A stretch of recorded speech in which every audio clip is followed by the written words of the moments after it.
साहेबांच्या मनात काय सुरू असतं कुणालाच कळत नाही.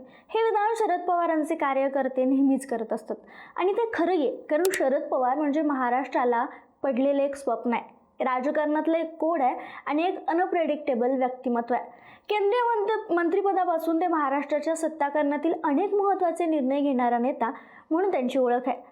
दरवर्षीप्रमाणे 12 डिसेंबर हा शरद पवारांचा वाढदिवस, पण यावेळी परिस्थिती वेगळी आहे. कार्यकर्त्यांच्या आठवणीत अजूनही तो दिवस ताजा आहे. अर्थात 2023ला जेव्हा शरद पवारांनी अध्यक्षपदाचा राजीनामा जाहीर केला, संपूर्ण महाराष्ट्रात खळबळ उडाली. नंतर तो निर्णय त्यांनी मागे घेतला आणि म्हणूनच कार्यकर्ते म्हणतात, साहेबांच्या मनात काय सुरू आहे हे फक्त साहेबांनाच माहिती. यंदाचा जो पवारांचा वाढदिवस झाला तो चांगलाच चर्चेत आला, कारण दिल्लीमध्ये चांगलीच मोठी डिनर डिप्लोमसी पार पडली.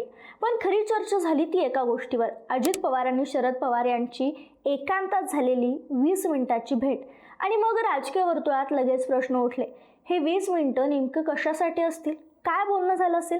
काही सूत्र पुन्हा जुळत आहेत का, की पुढचा काही मोठा निर्णय आकार घेतोय? आणि म्हणूनच या व्हिडिओच्या माध्यमातून या भेटीमागं, या 20 मिनिटामागाच्या 3 शक्यता आपण बोलणार आहोत. नमस्कार, मी संजना. कट टू कटमध्ये आपलं स्वागत. आता सुरुवातीला नेमकं काय झालं ते सांगते. 12 डिसेंबर हा शरद पवारांचा वाढदिवस आणि त्यानिमित्तानं 10 डिसेंबर रोजी दिल्लीतल्या त्यांच्या निवासस्थानी स्नेहभोजनाचा मोठा कार्यक्रम आयोजित करण्यात आला होता. खास गोष्ट म्हणजे या कार्यक्रमात फक्त पक्षातील नेते नव्हते, नातेवाईक नव्हते, तर आघाडीतील, युतीतील नेते होते.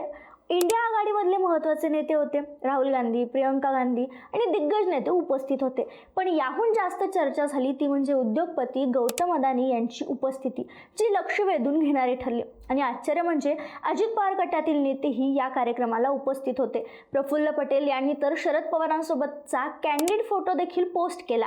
सर्वात महत्त्वाचं म्हणजे अजित पवार स्वतःही स्नेहभोजनाला उपस्थित होते. म्हणजे काही दिवसांपूर्वीच अजित पवारांचा पुत्र जय पवारांचा विवाह सोहळा पार पडला.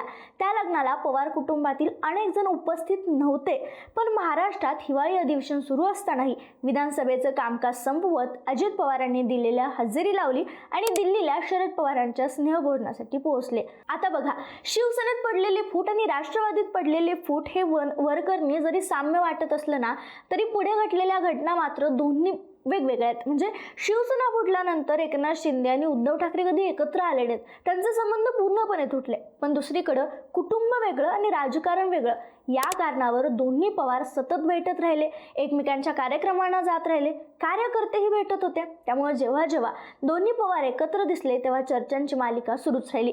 पण यावेळी झालेली चर्चा इतकी साधी नव्हती, कारण यामागे आहेत येऊ घातलेल्या महापालिकेच्या निवडणुका, शरद पवारांची राज्यसभेची संपत आलेली कारकीर्द आणि 2 राष्ट्रवादी पुन्हा एकत्र येण्याच्या शक्यता. त्यामुळे या भेटीला वेगळंच वळण आलं.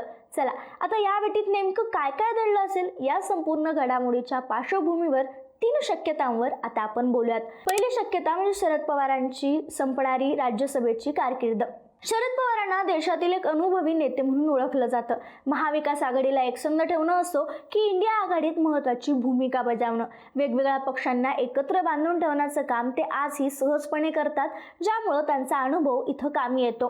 आता या शरद पवारांची राज्यसभेची खासदारकी लवकरच संपणार असल्याचं सांगितलं जाते आणि जर त्यांना पुढेही खासदार म्हणून कायम राहायचं असेल तर आघाडीतील सर्व पक्षांचा एकत्रित उमेदवार ठरवावा लागेल. आणि याच पार्श्वभूमीवर शरद पवार आणि अजित पवार यांच्यात झालेल्या 20 मिनिटाच्या चर्चेला विशेष महत्त्व मिळतं.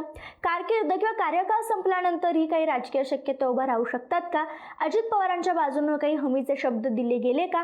किंवा महायुतीकडून काही पाठबळ मिळून राज्यसभेची जागा पुन्हा शरद पवारांना मिळू शकते का?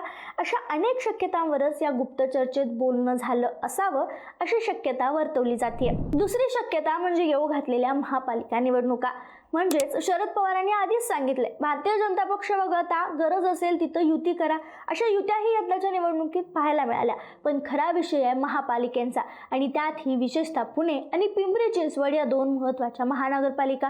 कधी काही या दोन्ही पालिकांमध्ये राष्ट्रवादीचं वजन ठळकपणे जाणवत होतं. मात्र मागील निवडणुकीत दोन्ही पालिकांवर भाजपचा पूर्ण कब्जा झाला.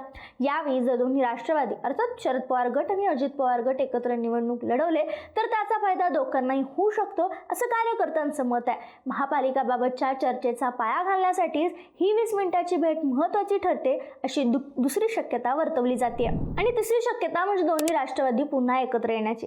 खरं तर काही महिन्यांपूर्वी शरद पवारांनी एक विधान केलं होतं. ते म्हणाले होते, केंद्रात विरोधी पक्षात बसायचे की नाही याचा निर्णय सुप्रिया सुळेंनी घ्यायचा आहे. तसेच दोन्ही राष्ट्रवादी एकत्र येण्याबाबत सुप्रिया सुळे आणि अजित पवार यांनी एकत्र बसून निर्णय घ्यावा. खरं तर दोन्ही पक्षाच्या विचारधारा एक आहेत, त्यामुळं भविष्यात जर सगळे परत एकत्र आले तर मला आश्चर्य वाटणार नाही असं सांगितलं. खरं तर या विधानातूनच शरद पवार स्वतःही एकत्र येण्याच्या पर्यायावर सकारात्मक आहेत हे स्पष्ट होते. अशा परिस्थितीत जर शरद पवार राजकीय संन्यासाचा विचार करत असतील किंवा सक्रिय राजकारणातून थोडंसं बाजूला होण्याचा निर्णय घेत असतील आणि दोन्ही राष्ट्रवादी भाजपसोबत हातमिळवणी करत असतील तर हा निर्णय माझा नाहीये असं सांगत शरद पवार स्वतःला तटस्थ ठेवू शकतात. आता महायुतीत अजित पवारांना जाणवणारी घुसमट, पक्षातील अंतर्गत दबाव यामध्ये जर शरद पवारांचे खासदार आमदारही अजित पवारांच्या बाजूला आले तर अजित पवारांची बार्गेनिंग पॉवर वाढू शकते. त्यामुळे या शक्यतेकडे अजित पवारही सकारात्मक नजरेनं पाहतीलच. म्हणजे बघा, अलीकडेच बीडमध्ये नगर परिषद निवडणुकीच्या प्रचारादरम्यान अजित पवारांनी रामकृष्ण हरी असा जयघोष केला. समोरून उत्तर आलं, वाजवा तुतारी. म्हणजे विधानसभेच्या निवडणुकीत शरद पवारांनी याच घोषणेसोबत प्रचार केला होता. त्यामुळे रामकृष्ण हरी म्हणणाऱ्या अजित पवारांचं पुढे काय हा प्रश्न चर्चेत आला. जरी अजित पवारांनी याबाबत स्पष्टीकरण दिलं असलं तरी या एका घोषणेतून अनेक तर्कवितर्क सुरू झाले. म्हणूनच या 20 मिनिटाच्या भेटीत शरद पवारांनी राजकीय संन्यास घेण्याचा विचार करणं, राष्ट्रवादीचं एकत्रीकरण, केंद्राची जबाबदारी सुप्रिया सुळेंकडे देणं आणि एकत्रित पक्षाची सूत्र अजित पवारांकडे देण्याची शक्यता, अशा अनेक गोष्टींवर चर्चा झाल्याची तिसरी शक्यता राजकीय जाणकार मांडतात. या डिनर डिप्लोमसीमुळे आणि 20 मिनिटाच्या भेटीमुळे काहीतरी मोठी घोषणा वाढदिवसानिमित्त करण्यात येईल अशी शक्यता वर्तवण्यात येत होती. मात्र हा व्हिडिओ बनवेपर्यंत तरी कोणतीही घोषणा करण्यात आलेली नाही आहे. त्यामुळे आता कार्यकर्त्यांसाठी, नेत्यांसाठी हा संदेश आहे का की या सगळ्या घडामोडींमुळं आम्ही एकत्र येऊ शकतो असा संदेश दिला जातोय का? त्यामुळे कार्यकर्त्यांनी एकत्र राहा असं सांगितलं जातंय का?